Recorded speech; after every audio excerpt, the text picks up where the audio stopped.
Hi guys, welcome to shows recaps Hindi. तो आज हम करने वाले हैं मनी है सीज़न 5 वॉल्यूम 1 एपिसोड 5 का एक्सप्लेनेशन। तो ऑब्वियस सी बात है, स्पॉयलर्स तो होंगे ही। स्पॉइलर वार्निंग मैं दे दूंगा, अपने रिस्क पे देखना भाई। तो चलिए शुरू करते हैं।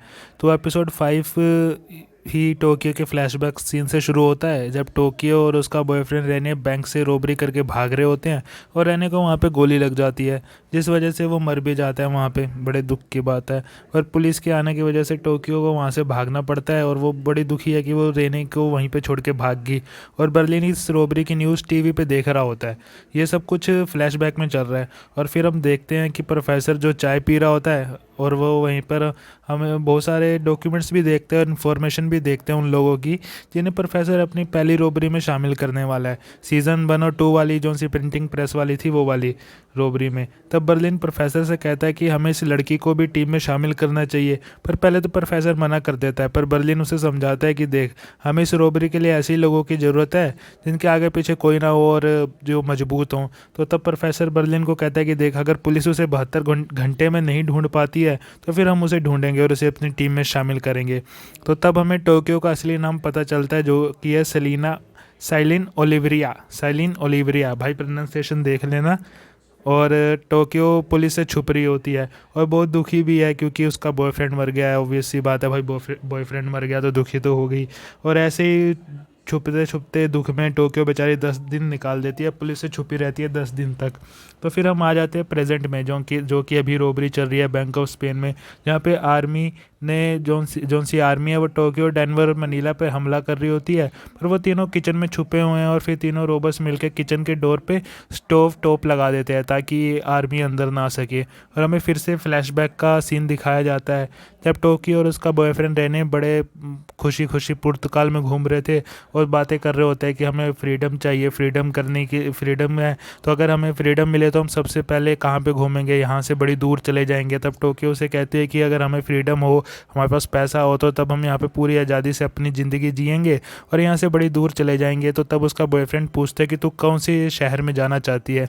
तो तब टोक्यो पहली बार बोलते हैं कि मैं टोक्यो जाना चाहती हूँ। फिर हम बैंक के अंदर देखते हैं, जब आर्मी वालों ने टोक्यो, डेनवर, मनीला को किचन में कॉर्नर किया हुआ है, पर रोबर्स अभी भी आर्मी से पूरा सामना कर रहे हैं और उनको जीतने नहीं दे रहे, या फिर उन्हें अंदर नहीं आने दे रहे किचन के।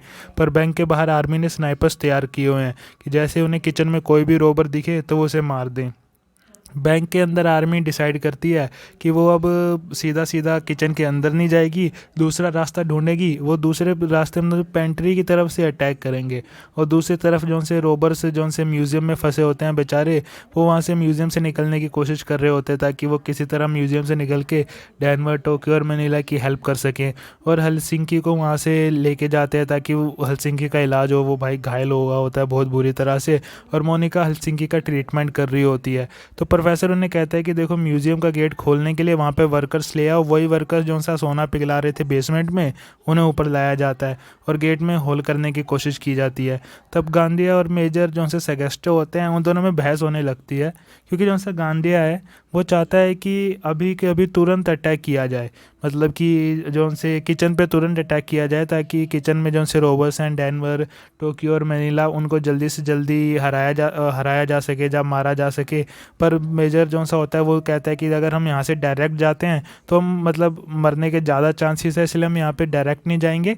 तो हम यहाँ पे जो सा पेंट्री की तरफ से होल करके, ड्रिल करके वहाँ से जाएंगे। तो पर जो सा इसी बात पे दोनों में बहस हो रही होती है। तो ये सारी बातें रोबर्स भी सुन रहे होते हैं, तो वो रोबर्स प्रोफेसर को बताते हैं कि इनके बीच में बहस हो रही है। तो तब रोबर जो सा प्रोफेसर होता है वो टोक्यो को कहता है कि तुम टोक्यो गांधिया को अच्छी तरह से जानती हो, तो तुम क्या कुछ उसे उकसाने के लिए कह सकती हो। तो तब टोक्यो उसे कुछ कुछ कहने लगती है गांधिया को, उसके बारे में उसे उकसाने लगती है ताकि गुस्से में आके गांधिया कोई गलती करे और वो उसका फ़ायदा उठा सके, रोबस उसकी गांधिया की गलती का कोई फ़ायदा उठा सके। तो इसलिए टोक्यो उसे बहुत कुछ बोलती है कि तूने तो धोखा दिया है, तू तो रोबस की तरफ है, तू सीएनए के खिलाफ तूने झूठी कॉल करके उन सबको बताया, तू ऐसा है वैसा। तो तब गांधिया को बहुत ज़्यादा गुस्सा आ जाता है और वो रोबस पे ग्रेनेड फेंक देता है। पर टोक्यो मिड एयर में भाई जंप मार के जॉन्टी रोड्स की तरह, मतलब जब वो ग्रेनेड फेंकता है गांधिया, तो वो उसे गिरने से पहले ही मोनिका वो टोक्यो उस ग्रेनेड को पकड़ लेती है और वापस आर्मी की तरफ ही फेंक देती है, जिससे आर्मी वाले घायल हो जाते हैं। वहीं पर हम देखते हैं कि बोगाटो अपने वर्कर के साथ मतलब जो से गोल्ड पिघलाने वाले थे उन्हें ऊपर ले आया है और म्यूज़ियम का गेट तोड़ने की कोशिश कर रहा है। और जो से स्टॉकहोल्म में मतलब मोनिका वो हेलसिंकी को बचाने की कोशिश कर रही होती है कि वो किसी तरह बच जाए, उसकी चोट ज़्यादा गहरी है, पर फिर भी मोनिका उसे बचाने की कोशिश कर रही होती है। तो हम देखते हैं कि गांडिया पे, क्योंकि गांडिया की वजह से गांडिया ने वो ग्रेनेड फेंका था और उसी वजह से टोक्यो ने वो ग्रेनेड फेंक के वापस आर्मी पे फेंका, जिससे आर्मी वाले घायल हुए। तो जो से आर्मी के जो से बाकी सोल्जर्स होते हैं वो गांडिया पे बहुत ज़्यादा गुस्सा होते हैं, उससे लड़ रहे होते हैं और उसे मारने की भी कोशिश करते हैं। पर जो सा मेजर सेगस्टा होता है वो गांडिया को बचा लेता है और कहता है कि सुन, अगर तूने दोबारा ऐसा किया, तूने दोबारा मेरी बात नहीं मानी या फिर कुछ भी ऐसे किया तो मैं तुझे खुद ही तेरे सिर में गोली मार दूंगा। तो हम फिर से फ्लैशबैक सीन में जाते हैं जब प्रोफेसर टोक्यो से पहली बार मिला था और उसे अपना घर लाता है और टोक्यो को अपनी टीम में ऐड करता है, उसे अपना प्लान बताता है और कहता है कि इस प्लान को बनाने में 20 साल लगे हैं। तो तब हम देखते हैं कि जो उनसे वर्कर्स वो आए थे बेसमेंट से, तो वो मिलके म्यूज़ियम का गेट तोड़ने की कोशिश कर रहे होते हैं। दूसरी तरफ गिल्ड की वजह से मोनिका को अभी भी आर्तुरो दिख रहा होता है, तो पर तब वहाँ पे रियो आके जैक हैमर लेके छत को तोड़ने की कोशिश करता है ताकि वो टोक्यो को बचा सके। तो हम फिर से फ्लैशबैक में देखते हैं जब रियो और टोक्यो बड़े खुश थे और डांस कर रहे होते हैं। ये सीन सीज़न 1 के टाइम का होता है, जब वो पहली रॉबरी के टाइम की उनकी कहानी होती है। तब स्टॉकहोम मतलब मोनिका बहुत ज़्यादा टेंशन में है और वो इसी टेंशन में खुद को मॉर्फिन का इंजेक्शन लगा लेती है, जिसकी वजह से वो बेहोश होने लगती है। तो वहीं दूसरी तरफ सब म्यूज़ियम का गेट तोड़ने की कोशिश कर रहे हैं। तब प्रोफेसर सबको मतलब कि प्रोफेसर पूरे अपनी टीम को, जो सी बैंक में उसके रोबर्स की टीम है, अलिसिया और उसकी बच्ची के बारे में बताता है कि यहाँ पे ये अलिसिया उसकी बेटी हुई है और उसका वज़न ठीक है, मतलब हेल्थी बेबी है। और सब अलिसिया को मुबारकबाद देने लगते हैं, कॉन्ग्रेचुलेशंस कहने लगते हैं। तब वो कहते हैं कि बेटी का नाम क्या रखा है। तो तब अलिसिया उन सबको बताते हैं कि उसने अपनी बेटी का नाम विक्टोरिया रखा है। और बैंक में आर्मी जो सी होती है वो किचन में घुसने के लिए पेंट्री में ड्रिल करना शुरू कर दिया होता है उन्होंने। तो तब टोक्यो और डेनवर उन्हें रोकने के लिए जाते हैं और मतलब उन्हें रोकने की कोशिश करते हैं, उन पर गोली भी चलाते हैं। पर जो से बैंक के बाहर स्नाइपर होते हैं वो रेडी होते हैं, ये देख रहे होते हैं कि कब उन्हें मौका मिले और वो किसी को गोली मारे। तो बैंक के बाहर से जो से स्नाइपर थे वो उन पर फायर कर देते हैं डेनवर और टोक्यो पे, जिसमें डेनवर तो बच जाता है पर टोक्यो बुरी तरह से घायल हो जाती है। फिर डेनवर प्रोफेसर को बताता है कि टोक्यो काफ़ी घायल है और उसे काफ़ी गोलियां भी लगी हैं। तो एक तरफ फिर रॉबर्स म्यूज़ियम का गेट तोड़ने की कोशिश कर रहे होते हैं, वहीं दूसरी तरफ रियो भी उन्हें बचाने की कोशिश कर रहा होता है, मतलब टोक्यो, डेनवर और मनीला को बचाने की कोशिश कर रहा होता है, अपने जैक हैमर लेके दीवार में छेद कर रहा होता है। तब रॉबर्स किचन में ही ट्रेंच बनाते हैं ताकि अगर आर्मी अंदर आए तो उन्हें रोका जा सके और मतलब उन्हें किसी भी तरह से रोका जा सके और वो मरे ना। और उनका वेट करने लगते हैं कि जब भी आर्मी आएगी तो अंदर आएगी तो हम उन पर हमला कर देंगे। तो तब मोनिका उन्हें बताते हैं कि वहाँ पर एक होल है जो ऑफिस से होके नीचे जाता है।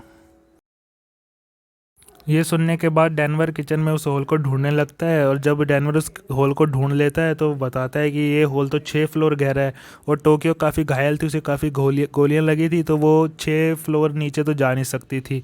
तो तब टोक्यो ने कहते हैं कि वो चले जाएं और जब तक वो नीचे जाएंगे तब तक वो आर्मी को वहीं पर रोक के रखेगी और उन्हें बचा के रखेगी। और वो कहते हैं कि मैं ऐसे तो नीचे नहीं जा सकती, पर तुम नीचे जाके कुशन्स, कार्डबोर्ड वगैरह जो भी तुम्हें मिले वो रख देना ताकि मैं यहाँ से सीधा नीचे जंप कर दूँ। तब डेनवर टोक्यो को कहता है कि वो उसे छोड़ के नहीं जाएगा, पर टोक्यो उसे ज़बरदस्ती भेज देती है कि नहीं तू चला जा। तब डेनवर और मनीला रस्सियों के सहारे नीचे चले जाते हैं। हम देखते हैं कि रियो ने ड्रिल करके इतनी जगह बना ली है कि वो टोक्यो से बात कर सकता है। तब आर्मी पेंट्री की दीवार को डेटोनेट करके या फिर उड़ा के किचन के अंदर आ जाती है और टोक्यो पे फायरिंग शुरू कर देती है। पर टोक्यो भी उनका पूरा सामना करती है और हार नहीं मानती। टोक्यो साथ ही साथ रियो से बात भी कर रही होती है कि तुझे याद है हमने वहाँ पे डांस किया था, ये सब कुछ अपनी पुरानी बातें इमोशनल हो रही होती है क्योंकि उसे पता है कि वो मरने वाली है। तो आर्मी टोक्यो को मतलब टोक्यो को घेरा होता है आर्मी ने, बेचारी टोक्यो अकेली होती है और उधर से वो सब के सब टोक्यो पे हमला कर रहे होते हैं और उस पर ज़बरदस्त तरीके से फायरिंग कर रहे होते हैं। फिर कुछ और गोलियां टोक्यो को लगती हैं और वो बेचारी पीछे की तरफ गिर जाती है। तो सारे के सारे आर्मी वाले सोचते हैं कि टोक्यो मर गई है और वो तब उसके पास जाते हैं, पर जब वो उसके पास जाके देखते हैं तो वो देखते हैं कि वो मुस्कुरा रही होती है। तो तब गांडिया उसके हाथ की तरफ देखता है और उसे पता लगता है कि टोक्यो ने मतलब जब वो गिरी थी उससे पहले उसने जितने भी ग्रेनेड थे टोक्यो के पास, उसने सारे के सारे उन ग्रेनेड्स की पिन निकाल दी हैं। तब गेंडे को समझ आता है कि वो तो टोक्यो खुद तो मरने ही वाली है और हम सबको भी मारेगी। तो तब वहाँ पे एक बहुत बड़ा ब्लास्ट होता है जिसमें टोक्यो के साथ साथ वो बाकियों को भी मार देती है, जो उनसे बाकी आर्मी वाले होते हैं। पर दुख की बात यह है कि बेचारी टोक्यो भी मर गई, जो कि शुरू से ये कहानी बता रही थी। तो सोचा नहीं था कि टोक्यो मर जाएगी, क्योंकि ऐसा लग रहा था कि ये सारी की सारी स्टोरी टोक्यो ही बता रही है तो टोक्यो लास्ट तक जिंदा रहेगी। पर सैडली टोक्यो मर चुकी है। अभी तक तो यही पता चला कि टोक्यो मर चुकी है। आगे देखते हैं कि अगला जब वॉल्यूम 2 आएगा दिसंबर में तब क्या होता है। तो तब तक के लिए लाइक शेयर और सब्सक्राइब कीजिए चैनल अगर वीडियो अच्छी लगी हो। बाकी कोशिश कर रहे हैं और अच्छी वीडियो बनाने की। Thank you.